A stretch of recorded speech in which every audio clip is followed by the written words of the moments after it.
Hi everyone, so this is post-commentary by the way. So recently the EarthBound Beginnings remake came out and I've seen some people having trouble with it. So when I took on the dragon here, I actually did it without taking any damage. I'm about level 27 here, I want to say, with Ninten, and Teddy just joined the party, level 28.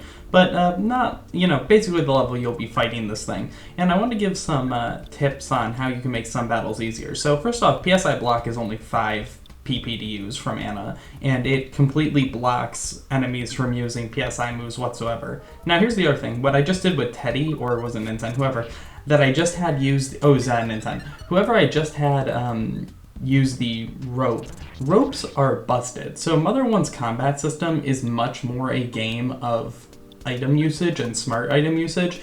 Ropes affect way more enemies than you'd think. You would imagine that they stop being effective after a certain point because you get access to them so early. Like, I think the first one you ever get is when you're about to fight Starman Jr. at the zoo.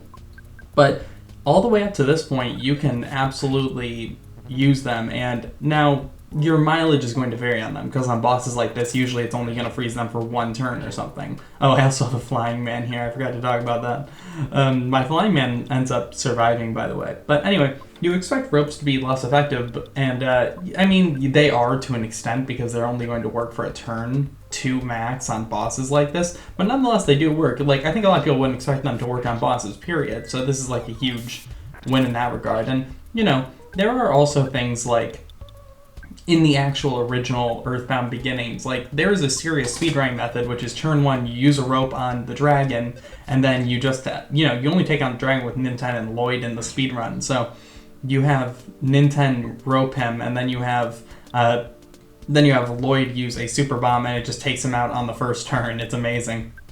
I thought about trying to do that in this one, but I couldn't figure out where the super bombs were. I mean, I think they're sold at Twinkle Elementary, but I just didn't feel like getting one.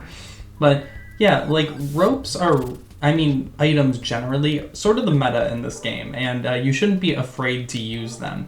And, things like the Flash Dark that you get for free, I think it's in Magicant somewhere, the Flash Dark, to cast things like blindness. Status ailments and items are the meta of Mother 1, and don't forget that, because if you just kind of try to wail on everything and use your strongest PSI, that'll get you only so far. But when you do things, when you really try to learn how the system's built, which is primarily on status ailments and item usage, you can get off some pretty crazy things, because, stacking PSI blocks so that he can't use magic, and then on top of that, using the Flash Dark so he's blind and is now missing much more, it practically makes you invincible. I mean, that's a bit of an exaggeration, but my point is that it makes it so that essentially he's only going to hit like a third of the time max, and that's assuming there's no rope where he's just completely barred from it.